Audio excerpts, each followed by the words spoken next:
Good afternoon and welcome. I'm Tom Sinclair, that VidBlaster guy, coming to you live from the studios of that VidBlaster guy deep inside our massive structure. No, not really. We're coming to you from Eastern Shore Studios because we're part of the Eastern Shore Network here on the eastern shore of Mobile Bay, which is on the Gulf Coast of Alabama. So we're glad to be with you today. It's going to be a lot of fun. Got some really kind of neat things going on. Today is Back to the Basics Day. And Back to the Basics Day is going to take us to hopefully some well-worn paths. And we'll just have to see if maybe maybe you'll get a thing or two. It never hurts to go back to the basics because you can pick up some things that you just never got the first time around, or else maybe you got it but you didn't understand why you got it. And now when we increase the depth of your knowledge and increase the breadth of your knowledge, you'll find that you'll be able to do great new things. VidBlaster is like a giant box of Lego toys, and you can make them into almost anything you want. But you got to have vision, and you got to know how the individual pieces work together.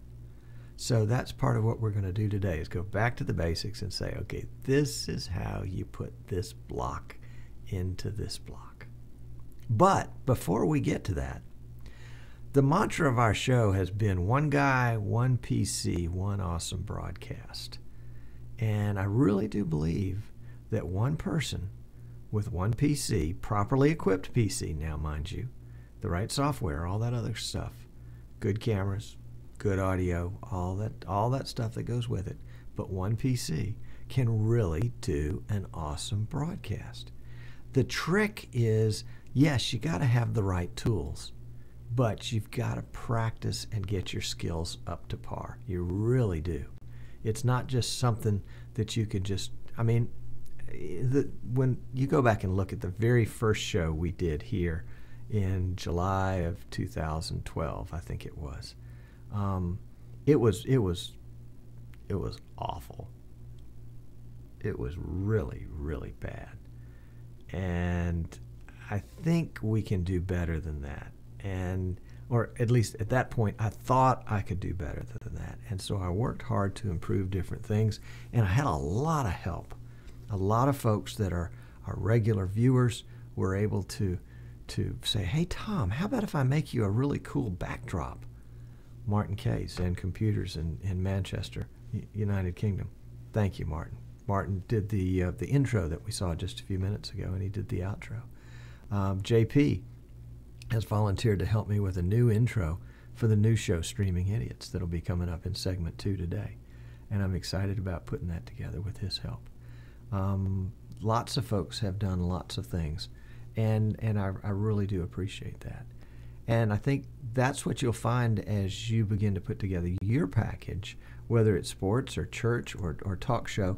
You'll find that you will get a lot of assistance. Now, some of it you're better doing without.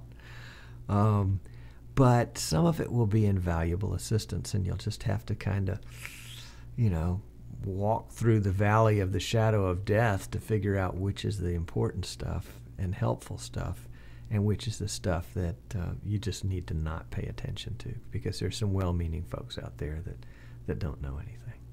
Or maybe know less than you do. But I will say I've had folks that I thought knew less than I did give me some suggestions, and while I didn't take their suggestion as I pondered it did kind of help me formulate a different plan that I really did like. And so they were really helpful, even though that which they were offering was not exactly what I did. It spurred me on to other things. So inspiration is going to come in all different locations. Speaking of inspiration, I was hoping that we might be inspired by a new VidBlaster beta by this time. Version 3.23, I think, is on the cusp of being released. I've seen hints, the same kind of hints that we've looked for in the past. As the developer Mike Versteeg would say on the VidBlaster forum. By the way, you got to get on the forum if you're not there, forum.vidblaster.com. And he would say things like, oh yeah, this will be available in the next version, 3.23. And he's done that several times. And, I just keep thinking, oh, is today the day? It's kind of like waiting for Christmas and not knowing when Christmas is going to be. Oh, my. But version 3.23 should be out just momentarily. And I think it's going to have some neat things in it. And, of course, we will review it just as soon as we possibly can. But today's show is going to be about back to the basics with VidBlaster. And not just VidBlaster, because VidBlaster is just one of the pieces of Legos in that sense. Think of VidBlaster as a box of Legos all itself, and then as you put this Lego together, you've got all the other Legos that hook into it, like cameras and audio, microphones, streaming, recording, all that kind of stuff. So let's dive in, shall we? Let's start with the video. Let's start with video. So I've set up here on my desktop sort of a smorgasbord of different items that we might need in order to put together a fairly basic broadcast.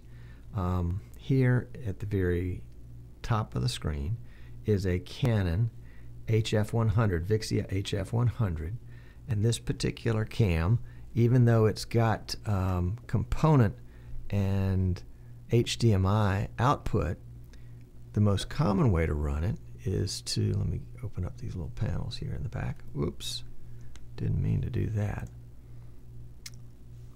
I think I hit an F key and executed a macro, sorry about that.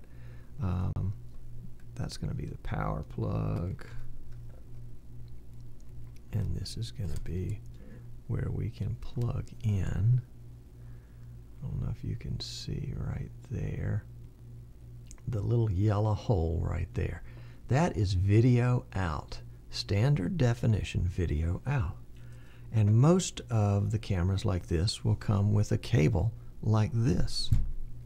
And that cable will have either 2 or 3 RCA connectors, a yellow, and then maybe a black, or a yellow, and then a white and a red.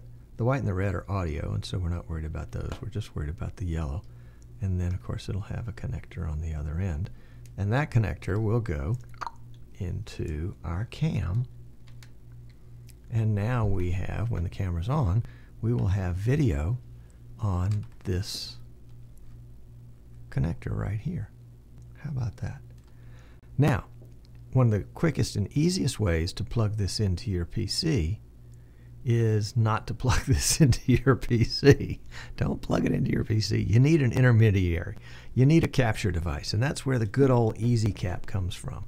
This is EasyCap from EasyCap TV, and if you go, that's actually a website, easycap.tv. You can go to that website, and you can order it from them. They are located in the United Kingdom. They have distribution.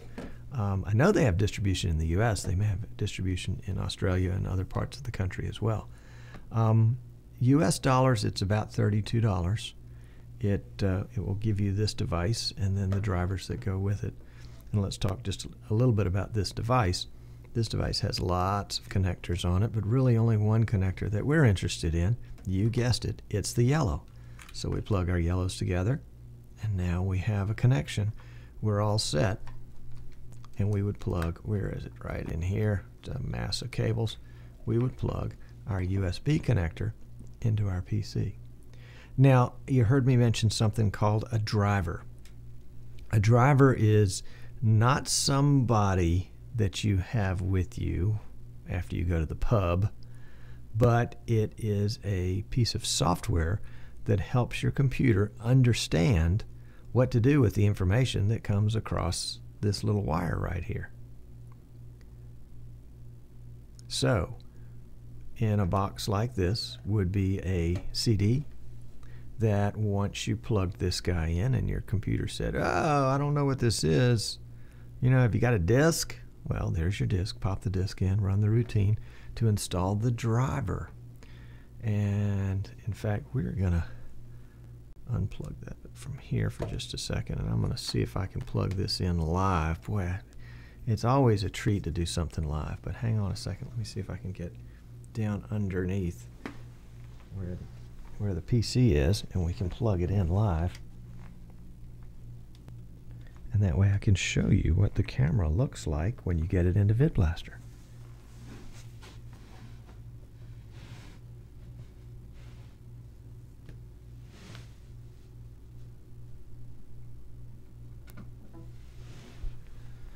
Okay, don't know if you heard that little beep beep or not. Oh, it said device driver software was not successfully installed. Well, that's no good. Let's see if we can install it for you real quick. Of course, that box is empty, so we're going to have to say, no, we can't install it for you. Sorry about that. Was not as prepared as I thought. If that had been installed, when we went into VidBlaster, and we would, I'm going to throw up a little camera shot right here, and this is camera 5, which is the shot you just saw, and I'm going to click the drop down link right here. On our list of available cameras would appear our USB frame grabber. Another name is called the Easy Cap, and it would be I think as a 2681. That's why I was hoping to do it live, so that I could show it to you guys and have it work live so you could see it. But once you install the driver will appear, and let's see if we can navigate to where it should appear. One second, we're going to open a window. If you know how to get to your control panel, then we want to go to control panel, and then on the control panel we'll go to system and security. This is Windows 7, and then we'll go, let's go to system, and then we'll go to device manager. I guess we could have done that just a second ago. And we'll pull device manager in here so you can see it. And this is what device manager will probably look like when you open it. Now, the USB device that we just plugged in, the Easy Cap, would be under sound, video, and game controllers. So if we drop that down, we can see what the sound, video, and game controllers are that are installed in this particular PC. 1, 2, 3, 4, 5, 6, 7 are installed here, and if the Easy Cap was installed, it would be on the list too, with a kind of again a funny name that would be, I think, 26. It would include 2681 because that's one of the chips that's inside that little rascal, and that's how you would know that it was installed, because it would appear on this list, and it probably wouldn't have a little yellow box next to it to tell you that there was a problem. If there is a yellow box next to it, well, I'll show you what the yellow box looks like, because I think if we plug this in, it'll show you a yellow box.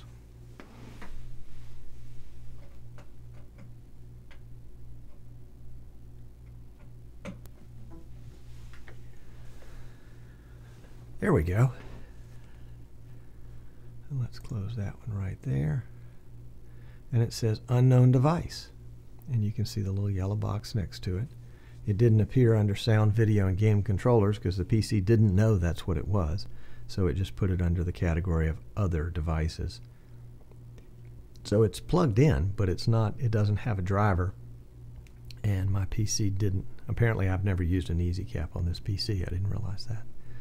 So we can't demo it live. Boy, that's a disappointment. But that's what life is like sometimes. Disappointments. So sorry about that. Back to our description though. So we've got our camera plugged into the plug that came with the camera. Now let's talk about plugs that come with cameras. especially cameras like this one. There'll also be a plug that will be a mini USB on one end and a regular size USB on the other. And a lot of people think, aha, I can plug the mini USB in here and the regular USB into my computer and I'll get picture. And then they're so disappointed when that doesn't work. Well, that's because that cable is intended for data transfer. So if you had a file stored in the camera, you could transfer it to the PC, but it wouldn't be live video. It wouldn't be live video. We're going to have a capture device of some type in order to get that live video in. So that's why the EasyCap. So we've got the camera going into the cable that should come with the camera. If it didn't come with the camera, you can buy one off of eBay for $5, something like that. But obviously you can't get it right now, so you want to prepare in advance. And then the yellow video connector. Again, this is standard definition stuff we're talking about now, not HD, but this is quick and dirty. So it's standard definition video out, plugging into the EasyCap, EasyCap plugging into your PC, and a PC with drivers installed, which mine didn't. Now, your camera does provide audio, stereo audio in this case, and I can connect a mic to this if I wanted to. There have been some times where we've taken the audio from this camera, which has just sort of been general background audio, but in a sporting event, hey, that's pretty good stuff. If this camera were down at the field as a sideline camera and we could pick up some audio from it, we might get the crunch of bodies running into each other. Same thing on the basketball court. Get the squeak of the tennis shoes. Helps folks feel like they're really there if they've got kind of that ambient noise, that ambient sound. The downside is that most of the time, at least in my experience, the EasyCaps don't do a good job in picking up audio. So something like this would have to be connected directly to your mixer and wouldn't go through the USB portion, wouldn't go through the RCA connectors on the EasyCap, but yet would go straight to your mixer.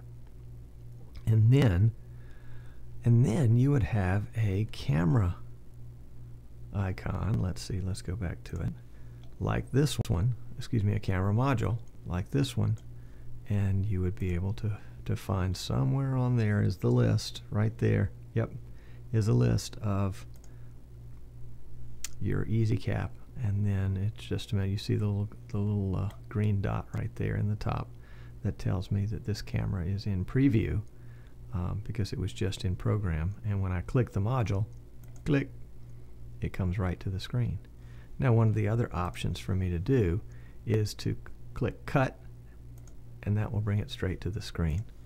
Or click trans, boom, and that will bring it straight to the screen. But if I look up transition, I see that I have a couple of different options. Currently I'm set to hard cut. I've got a dissolve fast, dissolve medium, dissolve slow. Let's show you a dissolve slow and how that compares. There we go, to a cut. Obviously a lot different. In sports you want to go with the cut. And if you just click on the module, like I just did right here, that's going to give you the effect of the transition. So if you want to be able to just click the module and have it go to cut, you'll have to reset your transition to hard cut. There you go. Now, boom, hard cut. We're back there. Okay. So now we've got the camera. We've got it connected to the wire that came with it, to the connector that came with it. We've got the yellow on that connected to our EasyCap. We've got our EasyCap plugged into our PC. We've got the PC with the drivers installed, which I don't. And now we're picking up a video image. But this is not just all about video. This is not just all about video. Some of it is about audio, but here we're going to take just a quick side trip because I see there are a couple of questions and comments in the chat room. And one from Rob that says, will a FireWire cam get picked up as a device? And Rob, you're correct. FireWire, the 1394 connector, especially on some of the older laptops, if your camera has FireWire out, you can go straight from the cam straight into the PC. The caveat with that is if you go straight from the cam into the PC using FireWire, FireWire introduces a little bit of a video delay. Maybe half a second. You'll have to see what yours is. And so if you're doing a talking head shot like this one, all of a sudden you've got a Chinese movie with the lips out of sync. And generally the video is delayed. The audio comes first because audio is a smaller signal and easier to process. So that's the downside with FireWire. Now you can get some good quality video, and if you're doing a concert or a recital or a church service that doesn't involve close speaking, that is, you're seeing lips. If you're doing a sporting event, something like that, then you'll probably be okay. But if you're trying to do perfect sync between audio and video, the FireWire will probably introduce a delay. Some cameras, like this camera, have, in addition to the composite out, this camera also has component out, which is the 3 channels of color to give you high definition, and then it also has HDMI out. And both of those will need a capture device to take the component video and get it into your PC, or to take the HDMI signal and bring it into your PC. PCs that have HDMI on it, if you've got an HDMI port on your laptop or an HDMI port on your PC, it's probably not for video input. It's probably for video output, i.e. you can plug in a TV set or an HDMI monitor. So the PC would be able to send a signal out through the HDMI port, but would not be able to receive a signal back in. It doesn't go both ways. Let's put it that way. It's not bidirectional. It's unidirectional, and it's out only. So I know that's a disappointment if you were counting on that HDMI to work for you. It's not going to do the trick. Now, if you've got a separate capture card installed that's HDMI or component or composite, or lots of other options there, then great. But that would typically not come with a PC. That would be a card that you would have to add, and there are some that are available as dongles, USB dongles for USB 3 that'll take high definition. Some are involved as capture cards. One of the popular ones is the Blackmagic Intensity Pro card that is, I think, component in, composite in, HDMI in, and then also has HDMI out. And sometimes those are a little tricky to work with, and they don't work with all the motherboards. I know they have a problem with the Foxconn motherboards, for example. Anyway, so there's a little bit more depth there for you about capturing, at least the simple part of capturing video. Again, we're talking about the basics today. We're trying to stick with basics as much as we can. So let's see. Rob is asking in the chat room, so for HDMI, it would be the same as trying to capture something like an Xbox game. Yes, that's right. And you would have to have a device that would capture HDMI as opposed to display HDMI. Okay, good discussion. Thank you, guys. Appreciate y'all chiming in there in the chat room, especially Mike's attaboy. So thank you, Mike. So we got PC. Excuse me. We got cam. We've got the wire that typically comes with the camera that plugs into the camera's port. And then we've got video connected to the EasyCap into the PC, and we have the drivers installed. And now we need to talk about audio. And let's just leave the audio from the camera aside for just a second. We're just going to push that off to the front here and get it out of the way a little bit. And if you watched the show last week, Streaming Idiots, we talked about our budget PC setup, and we included the Behringer X502 mixer as kind of a small mixer that you can do a lot of things with. You can plug instruments into, you can plug mics into. But in our case, again, simple basics. We've got an XLR port here at the top that's a typical mic port, and so this is where our mic would plug in. If you've got a mic headset that happens to use a 1/4-inch jack, you would plug that in here too. And you've got 4 other 1/4-inch inputs, really intended as stereo. So, but consider our mic inputs right here. So that's going to get audio into the mixer.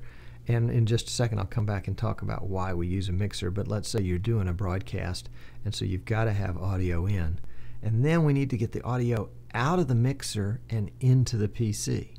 Well, one way to do that is to use the main out channel here on the mixer. And so we would need a cable that has a 1/4-inch connector. This is mono, and we're going to put it into the right side. And so now we're picking up a mono channel output, and then we would connect the other end of a cable, and this cable happens to have an RCA connector at the end, but my PC doesn't have an RCA connector. Don't be tempted to use the EasyCap RCA connector now. We're not talking about that.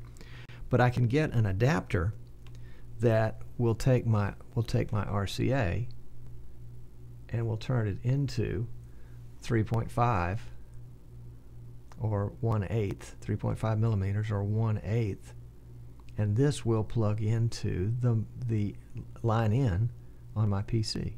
Now this is mono, so depending on how your PC is configured, you may only get one channel, or in some cases it'll come in both channels, but it'll be the same audio on both channels. So now we've got audio into our PC, and I would plug that into my PC, except I've already got something plugged in. But let me see if I can bring up and show you an important part of this. Let's see. Let's take, just for a second, bear with me here. We're going to go to a screenshot. This is a desktop on a separate monitor. And oh, you can't really see it, but trust me, just right outside the edge here is a speaker icon. I'm going to right click that speaker icon, and I'm going to select playback devices, and it's going to bring up a little window. Let me draw that window in here where you can see it, and it says sound. This is our sound devices, and this can get a little confusing, so I'll go through it kind of slowly. We've got playback, recording, sounds, and communications. Those are our 4 tabs right here. Playback, think of that as the speakers or the audio out from the PC. In this case, I've got speakers, I've got Realtek digital output, and I've got Realtek digital output optical.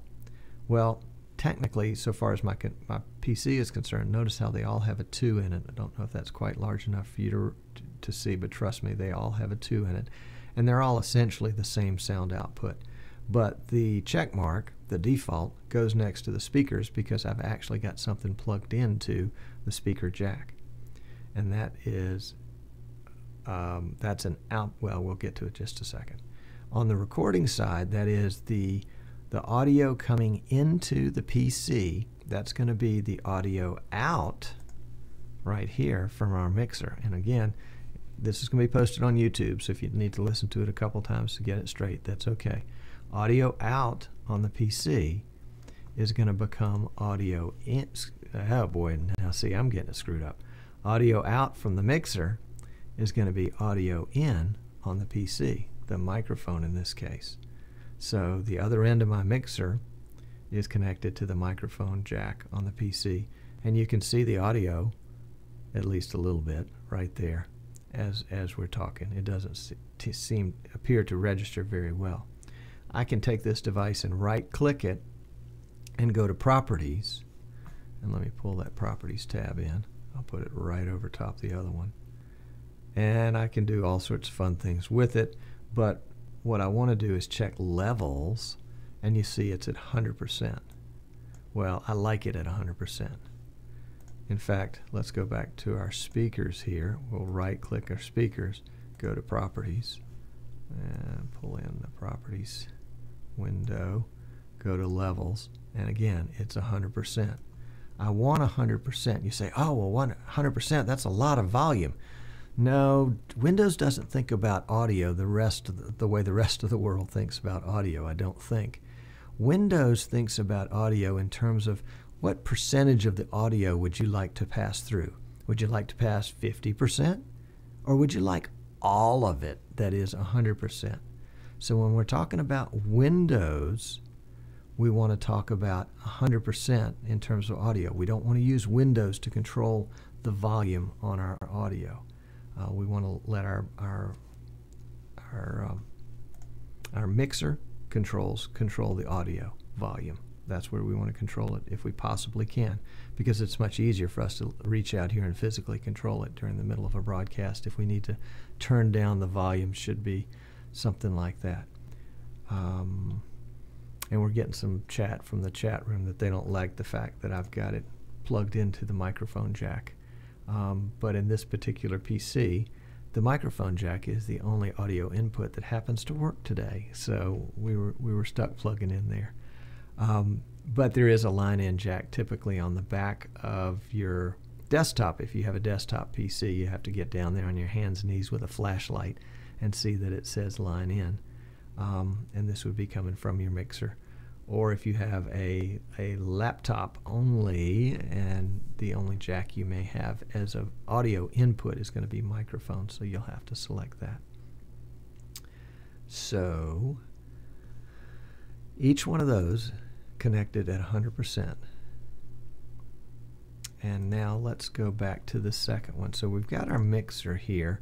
We've got audio coming in from the mic. That is the actual mic that you're speaking on. It's going out to the PC on this extra connector that we've added to the main outs, and it's plugged in to the line-in port on your PC or the mic port on your laptop. For VidBlaster, when you are producing audio, like at the beginning of the show, you heard the theme music, or if you have a video that you're showing that you've done an interview where you're interviewing somebody and you need to include their audio, you have to. VidBlaster is expecting. Oh boy, sometimes this is where people get tripped up, and I got tripped up on it a lot, and sometimes still do. You have to get. Where should we start? If you're going to record something for broadcast later, or if you're going to stream it live, however you're streaming it or however you're recording it is expecting one source of audio.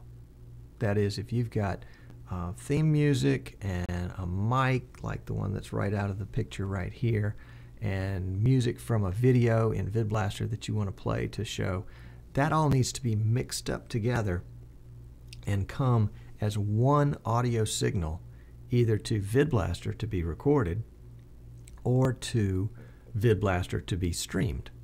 And VidBlaster uses Flash Media Live Encoder in the background. We'll talk about that in just a minute too. Ooh, excuse me. So all that audio has to be mixed together, and it needs to be mixed together in the mixer. So we need to have a second input into the mixer. In addition to our mic, the mic that you and I are talking on, we need to have a second input that's actually audio that's coming out of the PC. So now we're talking about having a signal that comes out of the PC and probably hooked up to one of the speaker jacks, again with something that's got a 3.5 millimeter or 1/8 inch connector on it, and then is hooked into one of the inputs on our mixer, and that would be one of the line ends right here. So we'd end up with a pair of cables like this, and in fact sometimes they sell these where they're already made into a pair, but don't be confused because it's got to have two connectors, two on each end, one for the input, one for the output. Boy, I shouldn't have gone down that path. That was not a good path. Get two separate cables. That way there's no mistake, because that way you won't get them confused. So you've got a 1/4 inch mono going into the mixer, and you've got 1/8 inch coming out of the PC from the speaker. Now when you do that, VidBlaster will want to know where to send the audio. So let's take a look here. Let me move that here. I'm going to bring a player in where you can see it here. There we go. And this is a player that's just got some stuff in it, a video in it. If I right-click it, you can see that one of my options is audio device. That is, where should VidBlaster send the sound that's coming out of this player? Well, I've said send it to the speakers, because on my PC, the speakers are connected to an input on my mixer. So any audio that comes from this player, any audio that comes from this player goes out to my mixer, gets mixed in with all the other audio, and then gets returned to VidBlaster and picked up as a separate device in my recorder or my streamer. Whew, boy, that can get confusing. There's like cables everywhere. Oh my goodness. I remember the first time setting up some of this stuff, I would have dreams at night about cables, and they'd be trying to attack me and plug in. Oh. And, you know, even to this day, sometimes I can get things confused and plug an input into an output, and of course it doesn't work when you do that. And then you go, why isn't it working? The simpler you can keep your setup, the easier it is to troubleshoot if something's not working, by the way. That may be the most valuable piece of information you get from this whole show. The simpler you can keep it, the easier it is to troubleshoot when things don't work. But let's go back to our mixer one last time. So we've got, in our little demonstration, we've got 3 audio connections on our mixer. One is our microphone. I'm talking, you're hearing me through the microphone. So my microphone plugs in here. The second is any other input into the mixer from the PC for audio that the PC would produce. And then the third is going to be output of all these mixed signals from the mixer to the PC right here. So you'll have 2 connections on the PC. One is an output, one is an input. 3 connections on the mixer. One is output, and 2 of them are inputs, one from the PC and one from you or me. And this is sort of a simple broadcasting setup. Now, in the studio, this is basically what I use. It gets a little bit more complicated when I bring in a Skype caller, but we can talk about that another show. And if you're out in the field doing church or doing a broadcast, for example, my good friend Nick Davidson is doing Berlin Raceway up in Michigan, and Nick is not doing any of the announcing. What they're doing is they have a track announcer who makes live announcements of what's going on the track for all the folks that are there at the race. And so he's basically picking up that audio and streaming that audio as the audio stream for his broadcast. And so in his case, what he'll do is he'll just simply have one audio input for the broadcast, and that will be an audio output from the house audio or from the PA system at the track. And so he'll be taking an out from their mixer and putting it in as an in his mixer, and he can control their audio volume down here and make them louder or softer as need be, or fade them out altogether if he wants to have a time where he's playing a commercial or a video introduction or something like that, and he doesn't want to be interrupted by the audio that's coming from the house audio. So audio can take some time. Plan in your planning. Plan on taking some time with the audio. In fact, it's best to have some trial runs with it off-site before you come off-site and kind of get under the gun. You want to make sure that you know how your mixer works, or at least the parts of it that you're going to use, how they work. And some of the mixers have all sorts of extra buttons on them, and if you push a button in, then suddenly it doesn't work the way it's supposed to. But again, so that's why I think simpler is better. Simpler is better. And Martin is correcting me on the as he's fond to do, that if you're taking a line out from the house feed, it would probably come as a line in here, not as an XLR. So it would come in as a line level, not a mic level. So thank you, Martin, for that clarity. Unless, of course, they happen to have an XLR out, and then you would go XLR to XLR. And I've done that, and that seems to work pretty well. Okay, so that's the audio portion of it. And if you didn't get that, shoot me an email, tom@thatvidblasterguy.com, and I can review it with you. And we will be posting this on YouTube, so you can go back and watch it as many times as you want to. And if you have questions and you want to post your comments, your question as a comment in the YouTube portion, I'll respond to it there. And I think you'll probably have some other good input from folks that know a lot more than me, which doesn't take a whole lot. Anyway, so video, audio. Now that we've got video and audio in there, let's talk a little bit about overlays. Here's an overlay right here. That's a great example. And it's in my overlay module, and I can click it on and off to my heart's content. And so let's put it where you can see it. We'll bring it right here. And that's what it looks like. It's an overlay module. It's got an on button. It's got an off button. I can right click it, and I can open what looks like, a window, and I can navigate to whatever I want to in order to, let's see, oh golly, do I dare change it? Why not? We'll open it with that one. So here's what it looks like now. It's just a blank one. Yep, there we go. So we'll go back, and I've noticed the tally light has come on when it's active, and here it is right here. And as I click it, off it goes. There's another part of the overlay module, and let's see if we can make this one go back the way it was. VB guy lower third. Yeah, there it is. Okay, so that's the right one. Let's pull in a different overlay module, and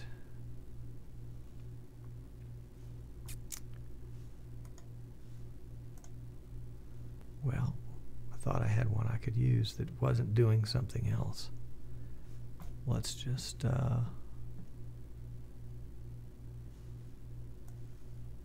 make one.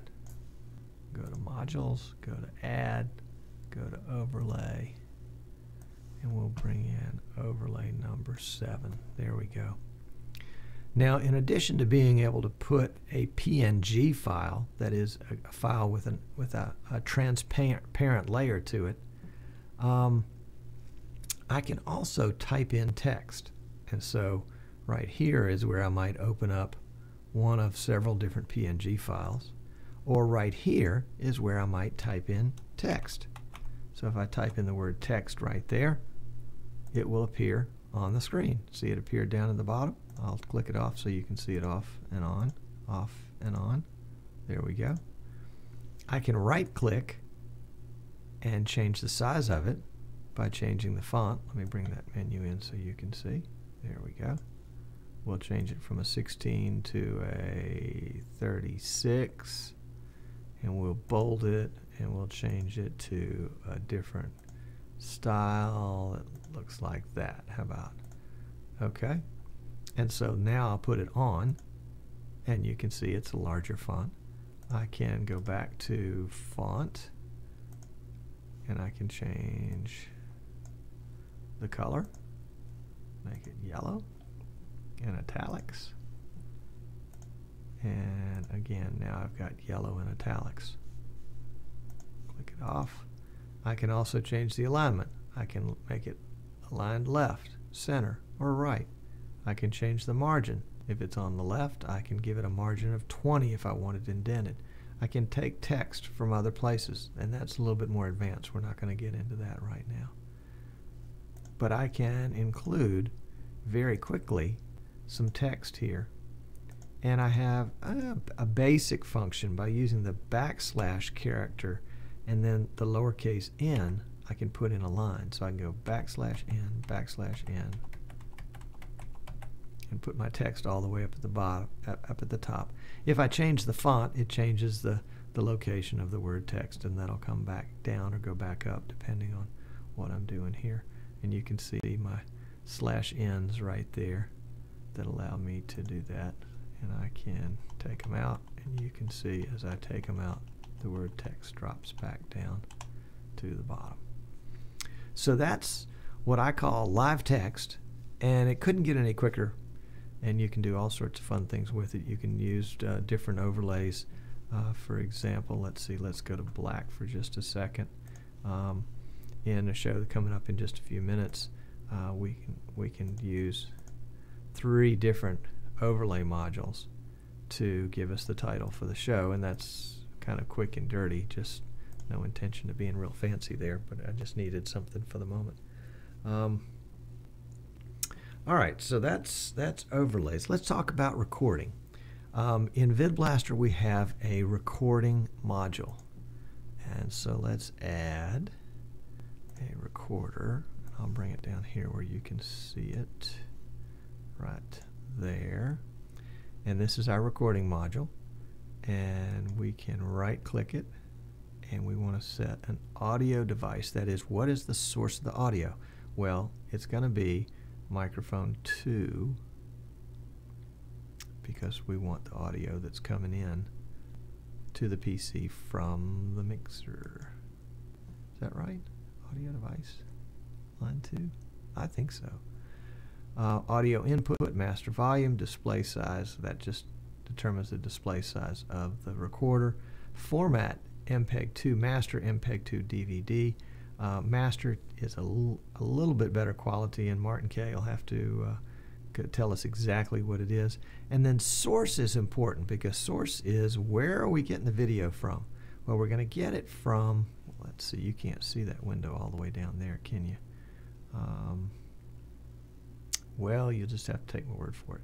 This window drops down about another 4 inches in alphabetical order. Down towards the bottom is something called P program. So if I click program, well, you can see it there, right there. I'm actually taking what is the program, and anything that I click to make it active, like if I was going to click this scoreboard and make it active, the red tally light would come on, and now it is in program. You can see the scores have come on. Not that we wanted to do that, but that's a quick and dirty example. Yeah, here's another one, this camera 5. If I were to make this come on, well, you won't see it because it'll go straight to it, but when I do cut to it, it goes back and becomes red, and yellow, green now says that it's in preview. But with my recorder, where did my recorder go? Oh, there it is. By the way, you can stack modules on top of each other, so if you lose one, it's probably hidden. I've got the ability to select, and I'm going to select program. I've already selected program. I can select a temporary folder. If I've got, let's say I've got a solid state hard drive as my main drive, but it's not very big, and I'm going to do a long show, and I've got a terabyte hard drive as a backup, I might select a temporary folder that's on my terabyte hard drive, because I don't want to fill up my SSD. And I also have the opportunity to do video delay. Let's see if I can move this up a little bit so you can see that one. Video delay, and I can choose a number of frame delays, either a plus delay or down below just outside of the screen a negative delay. So you can do some test recordings prior to your broadcast and determine whether or not, based on that particular setup that you've got, whether or not you need to delay your audio. But that works just in your recording. So that's recording, and let's bring in a streamer module. So we'll go to modules, go to add, go to streamer, and let me drag it over here so you can see it. And in fact, let's take the recorder out from behind it and the player out from behind it so that we don't complicate the matter here. There we go. And streamer, you can see, is pretty basic.